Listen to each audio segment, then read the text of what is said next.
दो माता ऐसी है, दो जगत जननी ऐसी है कि दुनिया का कोई भी व्यक्ति कितना भी टोना कर दे, चाहे दुनिया का कोई भी व्यक्ति कितनी भी विद्या कर दे, चाहे दुनिया का कोई भी तांत्रिक कोई विद्या करने वाला तुम्हारे ऊपर कितनी भी विद्या कर दे, दो देवी ऐसी है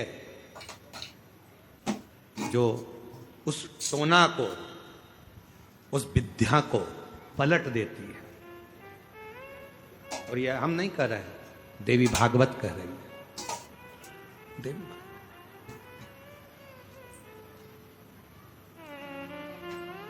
काली पुराण में भी इसका वर्णन आता है, देवी भागवत में भी इसका वर्णन आता है।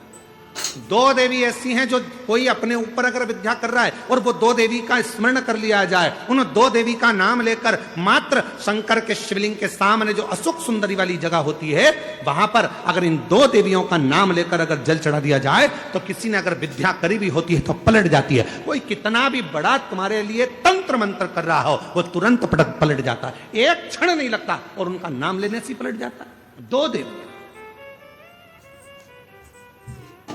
एक प्रत्यग्रा माता, एक है प्रत्यग्री माता और दूसरी है दंतेश्वरी माता, जिसका काली पुराण में विशेष वर्णन लिखा है।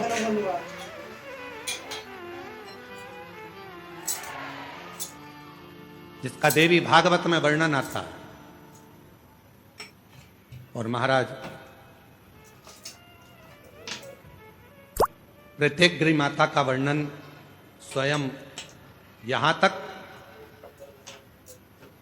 प्रत्यग्री माता का वर्णन यहां तक अथर्व वेद में भी प्रत्यग्री माता का वर्णन और दंतेश्वरी माता का स्मरण यहां तक अथर्व वेद में भी वर्णित किया गया प्रत्यग्री माता का। काली पुराण में तो है, देवी भागवत में भी है, भागवत में भी है। ये जो दो देवियां हैं, एक प्रत्यग्री माता और दूसरी, जमके बोलो जमके बोलो, दंतेश्वरी माता। ये दो माता ऐसी हैं, अगर भगवान शंकर का ये शिवलिंग है, ये जलाधारी है, माता पार्वती जी का हस्तकमल, और यहां सामने एक मोटी सी लाइन होती है अशोक सुंदरी का स्थान, इधर गणेश जी, इधर कार्तिकेय जी।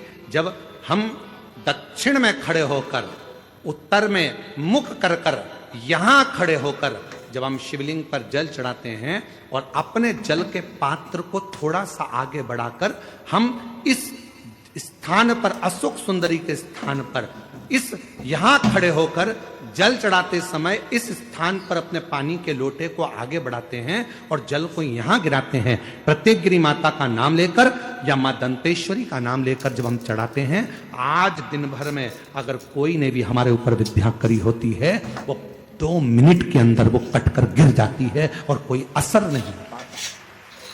दो मां, एक मां दंतेश्वरी, एक प्रत्यग्री।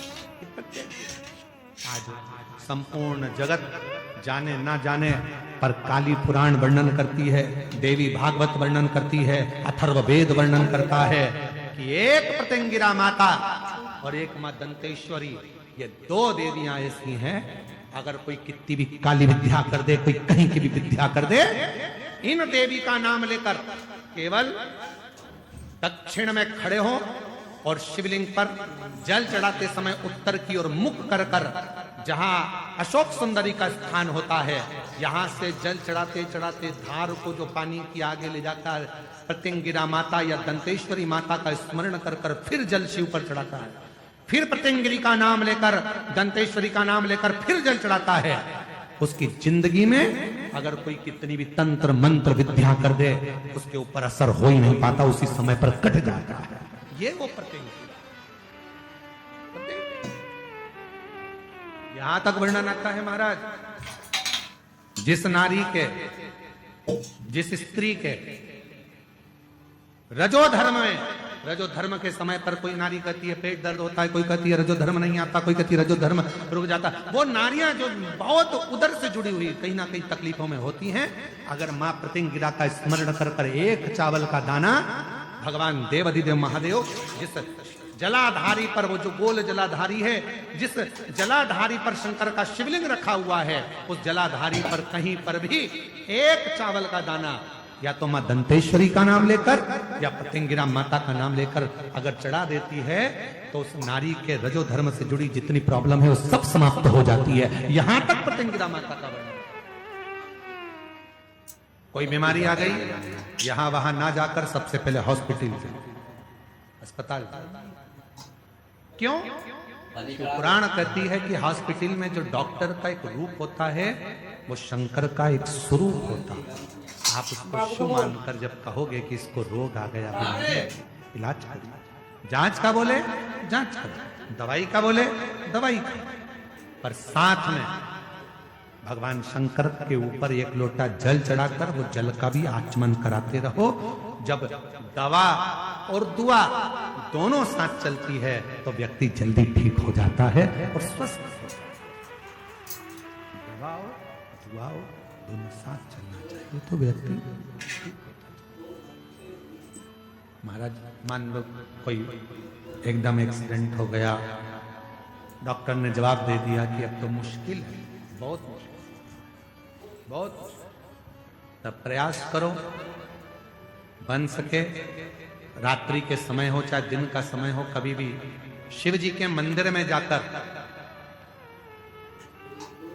एक हाथ में दूध लेकर, एक हाथ में जल लेकर, मां प्रत्यंगिरा का नाम लेकर, मां दंतेश्वरी का नाम लेकर उस दूध और जल की धार को एक साथ शिव पर चढ़ाना प्रारंभ करो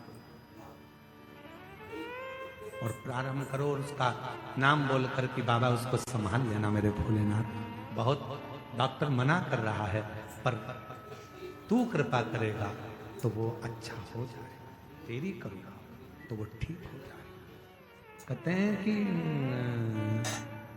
आप जब भगवान शंकर को एक लोटा जल चढ़ाने के लिए जाते हैं, भगवान शिव को जब आप एक लोटा जल चढ़ाने के लिए जाते हो तो शिव पुराण की कथा कहती है जब लौट कर आते हो जल चढ़ाकर तो शिव महापुराण की कथा कहती है कि आपका पात्र भले वहां जल चढ़ाकर खाली हो गया हो, पर जब आप लौट कर आते हो तब आपका पात्र खाली नहीं रहता, उसमें शिव की आज्ञा से लक्ष्मी प्रवेश कर कर तुम्हारे घर के अंदर प्रवेश कर जाती। लक्ष्मी प्रवेश कर, एक मां दंतेश्वरी, एक प्रत्येक। कौन है ये प्रत्येकगिरी माता? तो शिव महापुराण में बड़ा सुंदर वर्णन आया कि जब हिरण्यकशिपु ने बहुत तप करा, बहुत तप, बहुत,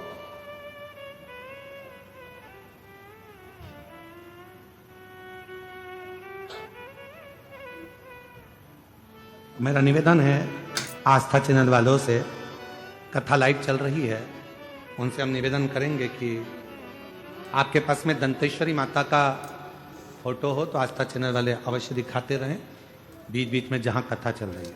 और प्रत्येकगिरी माता का अगर फोटो हो तो सिंह का मुंह होगा माँ का, स्त्री का शरीर होगा माँ का और बड़े बड़े दंत होंगे उनके, प्रत्येकगिरी माता। अगर वो भी चित्र हो तो अवश्य जहां कथा चल रही है तो लोगों को मालूम पड़े कि प्रत्येकगिरी माता कौन सी है, दंतेश्वरी माता कौन सी है, उनका स्वरूप का दर्शन अवश्य करना चाहिए। और प्रत्येकगिरी माता का अगर फोटो का आप लोगों को समझ में ना आए तो एक बार हमको व्यासपीठ पर लाकर उस मोबाइल में दर्शन कराएं तो हम भी बता दें। प्रत्येकगिरी दो माता ऐसी है, काली पुराण के अंतर्गत, देवी भागवत के अंतर्गत, हमारे वेदों के अंतर्गत दो माताओं का क्रम बड़ा विचित्र। तो हम अभी जो कथा को प्रारंभ कर रहे हैं तो प्रत्येकगिरी से प्रारंभ कर रहे हैं और इसको लेकर जाएंगे दंतेश्वरी माता तक। मां दंतेश्वरी महाराज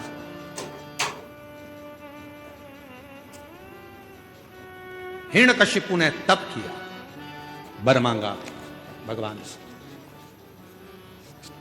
वर प्राप्त किया, ना नीचे मरूं ना ऊपर मरूं, ना अंदर मरूं ना बाहर मरूं, ना अस्त्र से मरूं ना शस्त्र से। एक प्रत्येक माता का मोबाइल पे निकाल लीजिए।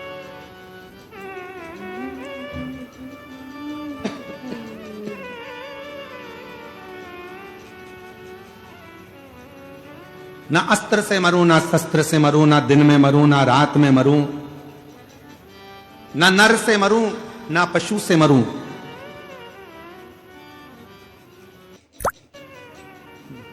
ना ही 12 महीने में मरूं। ये हिरण्यकशिपु ने वर मांगा,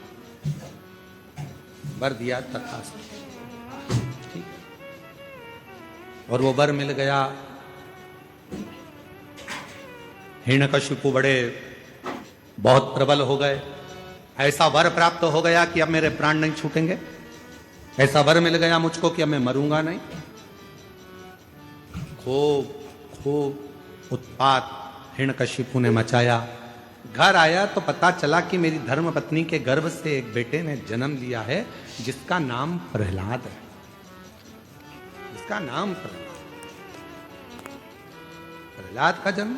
हाँ, और वो भी देवऋषि नारद के घर में कुटिया में हुआ है प्रहलाद।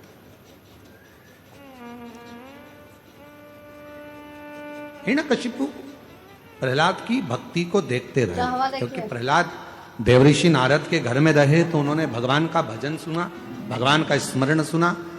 और हिरण्यकशिपु की धर्मपत्नी गर्भस्थ थी, जिसको मारने के लिए स्वयं इंद्र लेकर जा रहे थे कि गर्भ में जो बच्चा होगा वो मारना जरूरी है, नहीं तो हिरण्यकशिपु जैसा क्रोधी होगा, वह भी विवाद करने वाला होगा, असुर होगा।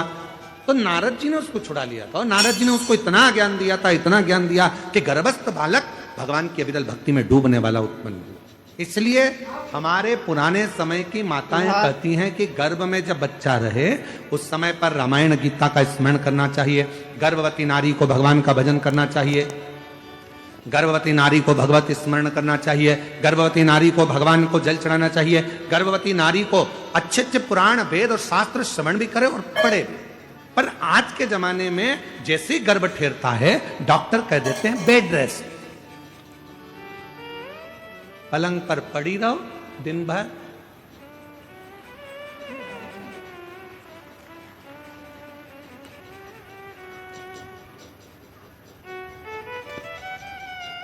कितनी गर्भवती माताएं हैं? ईमानदारी से बोलना, तुम्हारे मोहल्ले में भी कई गर्भवती माताएं होंगी। कितनी हैं जो रामायण पढ़ती हैं, कितनी हैं जो गीता पढ़ती हैं, कितनी हैं जो शिव पुराण पढ़ती हैं, कितनी हैं जो भागवत पढ़ती हैं?